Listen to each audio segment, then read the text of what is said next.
Oh, hello there. How you doing? My name's Adam and welcome to Aduda Reviews.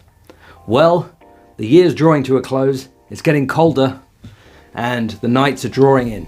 And what better way to spend those dark and gloomy nights than to watch some DVDs? Well, that's what I'm going to be talking about today. DVDs, the 4K and the Blu-ray variety.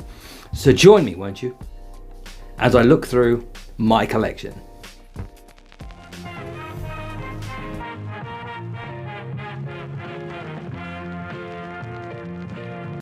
So I'm just going to get straight into it. Teenage Mutant Ninja Turtles, the movie, the 1991. The puppetry is by Jim Henson. It's a fantastic movie and still holds up to this day, in my opinion. And I think that it's the best Teenage Mutant Ninja Turtle film there is to date. The Adam and Joe Show, this is a comedy sort of sketch show thing that I enjoyed from the 1990s. It was really good, very funny guys. Adam has his own podcast, the Adam Buxton podcast, and Joe is a director. He directed most notably Attack the Block. I don't want landing in the park, fam. Close. Ah, lovely fireworks. Nah, mate, it's an alien invasion. Of course it is. And that was a really good film. And yeah, he's the director of that. But it's a really good comedy thing. The Matrix blew my mind back in 1999, and it still blows my mind today. It's brilliant, even though maybe some of the effects look a bit cheesy now. Fear and Loathing in Las Vegas. This was like my first experience of psychedelics before trying psychedelics. So yeah. Control is the sort of dramatization of the Joy Division Ian Curtis story, and it's very interesting, it's very well acted, and it's very grim. American History X, along the same vein as the Joy Division story, is black and white and very grim as well. And it's about race relations in America, which is always a fun topic. Stone Cold, this is like a really fun, like by the numbers action movie from the 90s that I first heard about on the Red Letter Media channel, and it's just really funny and good and cheesy. Spider-Man 2 like box set thing, I think I bought it around the time it came out, I'm not sure.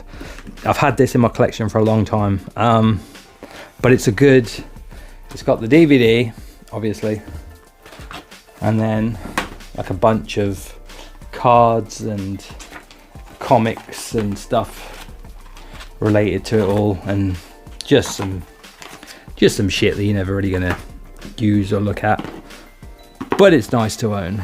Carrie, I love the film Carrie. It's such a good horror film, Stephen King. It's brilliant. I love this film. Sissy Spacek is fantastic in this, and they did a remake of it, but there was no point because this is just perfect. They're all gonna laugh at you. Black Dynamite, this is really funny.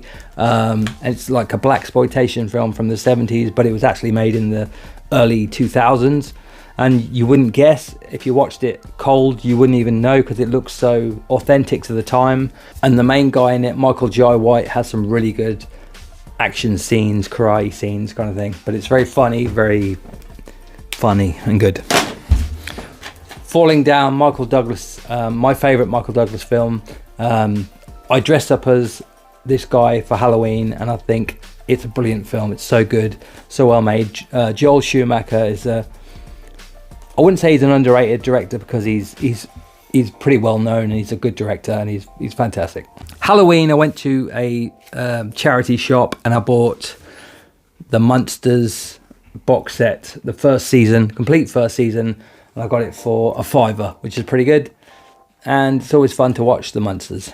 Then I've got 30 Days of Night. This is a really good edition. It's a DVD edition, but it has like a nice thick little comic book inside of it, and it's a really like a little graphic novel-y thing, and it's really good. I really enjoy this. I absolutely love this film. This is one of my favorite vampire films. Just the concept of it alone is really good. The fact that they're stuck in this remote town in Alaska, where it's dark for for a whole month. It's dark, which is what obviously vampires thrive on. So they've just got the pick of the kill basically, and the vampires go to this little town in Alaska and just kill everybody. The Greasy Strangler. This is a really weird film. I lent this to my friend the other week, and he was a bit like, what the fuck? I think it's produced by Elijah Wood, and it's just a really weird film. If you like really weird films, then watch The Greasy Strangler. Sam Raimi's Drag Me to Hell. A lot of people aren't that fussed by this film and don't think it's that scary or that good. I really enjoy this film. I think it's great. I love the whole concept of it. The whole gypsy curse thing, and just some of the scenes in it, the gore scenes in it are quite good, I think. I just love it. It's a really fun horror movie to watch. As you may or may not know, I'm a huge Michael J. Fox fan, and Michael J. Fox stars in this Peter Jackson directed film that was the precursor to him before he did his whole Lord of the Rings trilogy. This was him getting to grips with the whole CGI world, because CGI was quite new at this point, so you can obviously tell in this film, and it does show a little bit, and it does look a little bit dated, but it's still a really good film, and I really enjoy this film. And this has this is back when DVDs had like a ridiculous amount of extras, so this is like I can't remember how many discs this is, like 4 discs or something stupid in this. But yeah, Apocalypto, Mel Gibson. Really good film. He's a great director. This is a fantastic film. The Hitchcock collection that I have on DVD, Saboteur, Shadow of a Doubt, Rope, Rear Window, The Trouble with Harry, The Man Who Knew Too Much, and Psycho are all included on this collection. Have I watched them all? No. Do I own it just so I can go, oh, I've got the Hitchcock collection, sound all poncy and cool? Maybe. Now onto my Blu-ray collection. Back to the Future trilogy.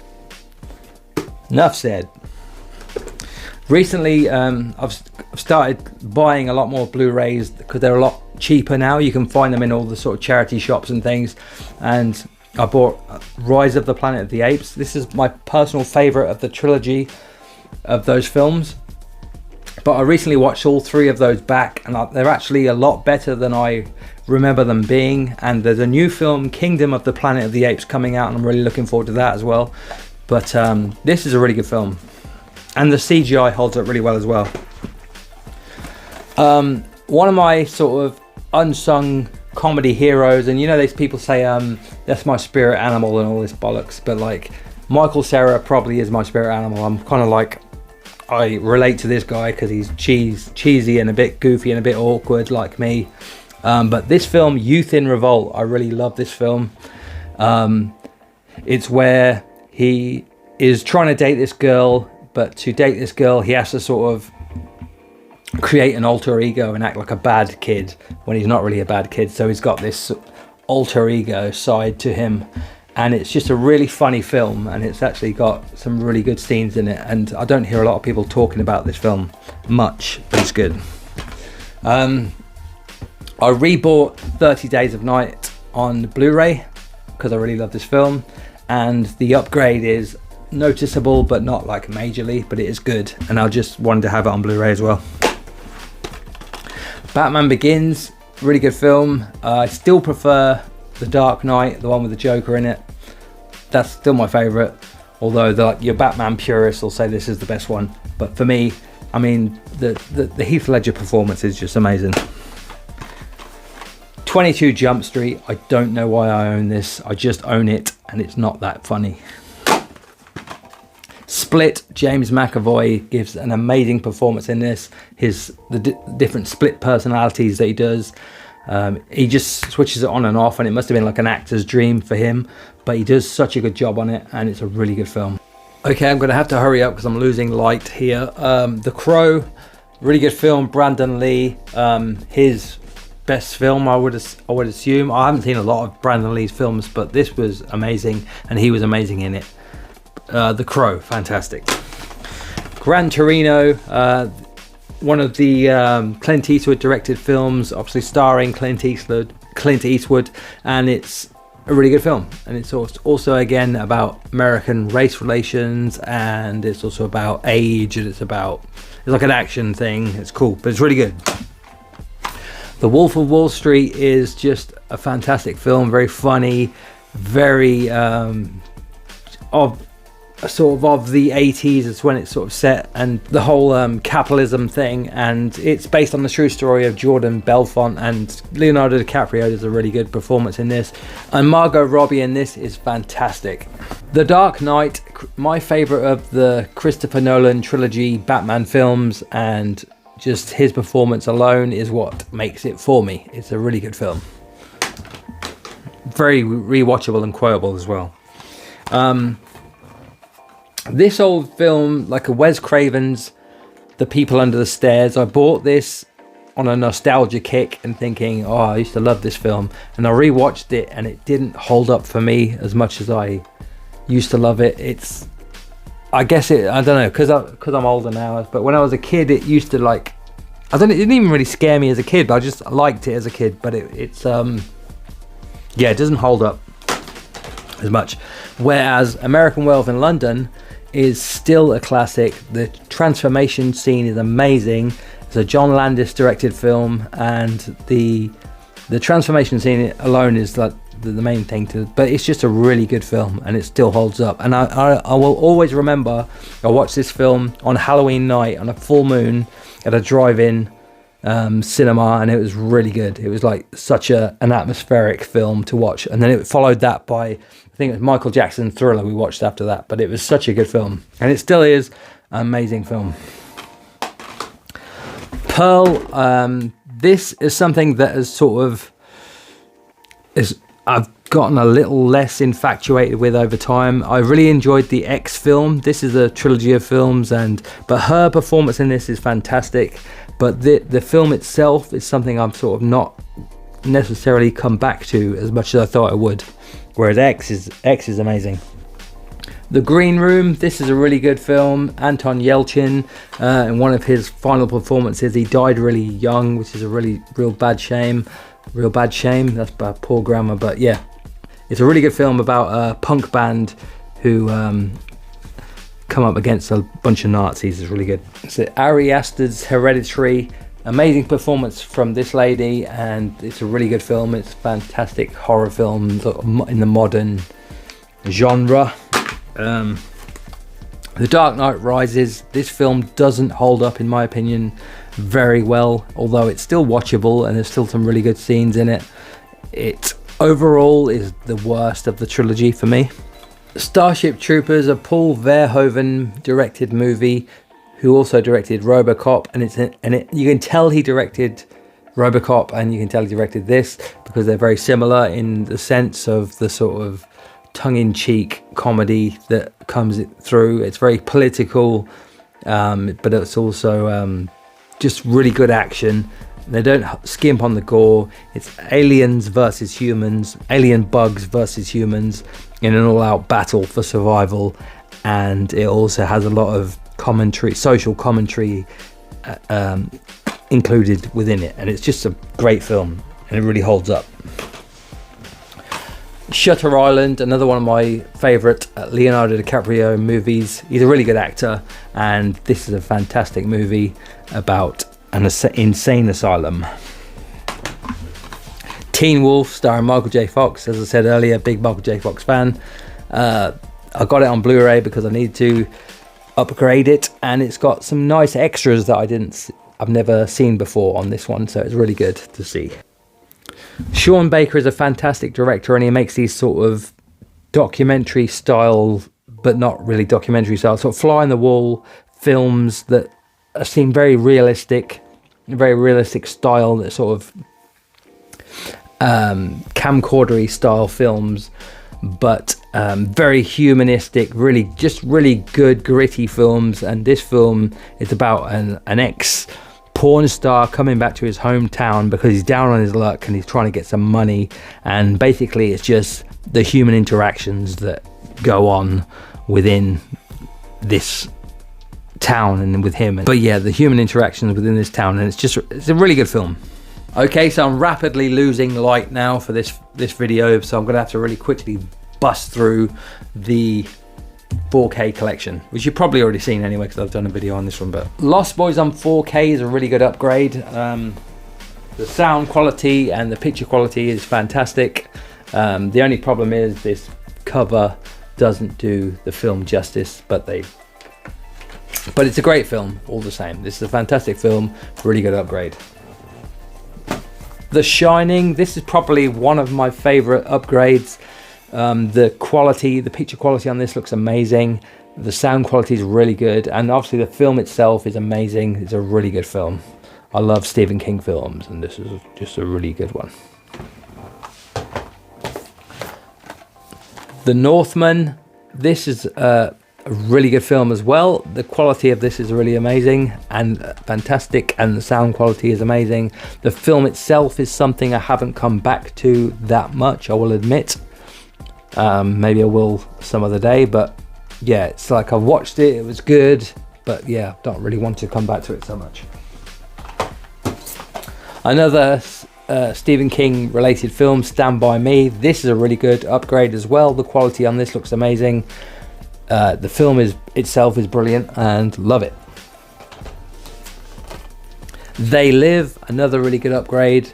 Fantastic film, John Carpenter, soundtrack and everything, and Chew Bubblegum and Kick-Ass. You know the film, it's great. True Romance. This is like Quentin Tarantino written and directed by somebody else whose name escapes me at the moment, but it's a really good film. And Christian Slater and Gary Oldman is just a really good villain in this. But yeah, it's a great film. Now, these two are probably my favorite 4K upgrades that I own. Probably. Reservoir Dogs. I love Quentin Tarantino as a director. I love pretty much all his films. No, I love all his films, and I can't wait for his final film, whatever that's going to be like. I know it's about a movie critic, I think, but yeah, this film is fantastic, and the upgrade on this looks really good, as well as I've got the steel book thing for Pulp Fiction, and I love this film to death. My favorite film, maybe ever, probably ever. I don't think you can really get better than that, he says, and then brings out Enter the Dragon, starring Bruce Lee, and this is a really good upgrade as well. Sound is great, fantastic, and I love this film to death. I watched it probably when I was 10 maybe, or maybe a bit younger when I first watched this. My dad was into it, and then I got into it, and it's just a 70s classic. It's absolutely amazing, this film. It's brilliant. Again, Quentin Tarantino. This is very rewatchable. The more I could put this on now and watch it again, because it's the acting and the scenes. There's so many really good scenes in it, and just the whole Charles Manson stuff. Margot Robbie's feet, if you're into that kind of thing. Kinky. It's very rewatchable. I really enjoy this film, and yeah, this is probably up there with one of my favorite Quentin Tarantino films.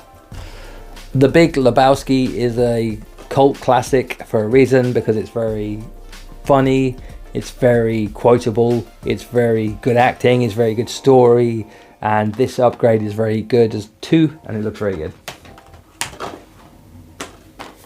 Blade, the Vampire Hunter, the original one with Wesley Snipes. I say the original one because they're trying to do a new one. When they'll do it, I don't know, but will it be as good as this? Probably not, even though this looks a little bit dated, some of the CGI. It'll probably still kick the shit out of the new one that comes out. I'm sure it will, because Wesley Snipes is a proper martial artist, and his action scenes are what make this film, in my opinion. Paul Verhoeven's RoboCop. It's such a good film. I love this film. It's like so clever. It's so relatable. It really it's just such a good film. I love this film. Martin Scorsese's Casino is a very good sort of gangster film. If you're into those sort of gangster films, which I kind of am, but I find myself getting a little bit bored after a while when they're into their third hour and they're going, hey, I want to kill you and stab you in the face if you don't do whatever, you know what I'm saying. But like after 3 hours or whatever, how many hours they do, I think they're a little bit bloated myself personally for these Martin Scorsese things. But Casino is a good film. Whereas Christine, I absolutely love this film about a possessed car. Brilliant. Really good upgrade. Stephen King again. John Carpenter. Brilliant. Predator, absolute 80s classic. Arnold Schwarzenegger. Fantastic film. Amazing upgrade as well. Akira, Japanese anime classic. One of these films that it took me a while to get my head around still to this day. It's sort of like, do I like this film or do I not? I love the animation. I got a friend who absolutely adores this film, so shout out to Jodie. But like, for me, it's still trying to get my head around it to this day. Even though I watched it when I was probably like 9, but it's a really good film, and it's like a classic for a reason, obviously. Will Smith's I Am Legend. This is a good upgrade and everything, but the CGI doesn't hold up. But it's a really good film and it's a really good story, and I really love it. But the CGI with the zombies, they look pretty bad in my opinion. Dunkirk, the war film, really good. Dracula, I love this film. I love this film ever since I was 12 years old, and everything about this film is very original. The only thing to this day that still bugs me and probably bugs everybody is Keanu Reeves is so miscast in this. He's like, he just sticks out like a sore thumb.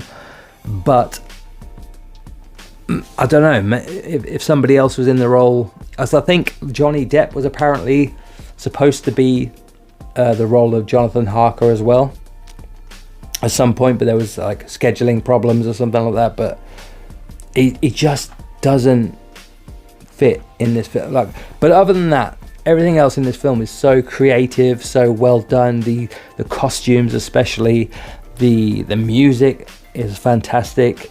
Gary Oldman is so good in this, as well as Winona Ryder. Really good film. And finally, this is like, I bought this quite recently. This is a classic. I actually own this on DVD as well, but the upgrade to this is pretty good, and the music is really good on this as well, and it's very sort of classical music, but this is such a good comedy. John Landis, Eddie Murphy, my favorite comedian of all time probably, Dan Aykroyd. I would say this is a New Year's film. For me, it always reminds me of New Year's because they have the big New Year's scene at the end. But it's just very funny, and it also links into Coming to America as well. And it's just Eddie Murphy at his prime, and you can't get better than that, in my opinion. So we're about to lose my light now, so that's it. That's all my DVD collection. Thank you very much for watching. I love you very much. Until the next video, God bless. Goodbye.